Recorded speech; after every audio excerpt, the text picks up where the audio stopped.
வௌவால்கள், ஒரு வீட்டுக்குள்ள வௌவால்கள் வரவே கூடாது. அதுவும் வௌவால்கள் இரத்த காயங்களோட நம்ம வீட்டுக்குள்ள வந்து விழுந்தா அதுவும் ஒரு கெடுதலை கொண்டு வந்திருக்குன்னு தாங்க அர்த்தம். குறிப்பா பகல் நேரத்துல வௌவால்கள் வீட்டுக்குள்ள வந்தா செய்வினை மூலமா ஏதோ மிகப்பெரிய இழப்பு வரப்போகுதுன்னு அர்த்தம்.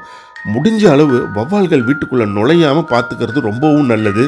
பொழுது சாஞ்ச உடனே, அதாவது ஈவினிங் ஆன உடனே என்ன பண்ணணும், நம்ம வீட்டை சுற்றி வௌவால்கள் சுற்றுதுன்னா அந்த வௌவால்கள் எந்த காரணத்தை கொண்டும் நம்ம வீட்டுக்குள்ளே நுழையாத மாதிரி நம்முடைய வீட்டு ஜன்னல்களையும் சரி, அவை நுழையறதுக்கு இடம் கொடுக்காத மாதிரி எந்த ஒரு சந்து பொந்தும் நம்ம வீட்டுக்குள்ளே இல்லாத மாதிரி அடைச்சிடணுங்க.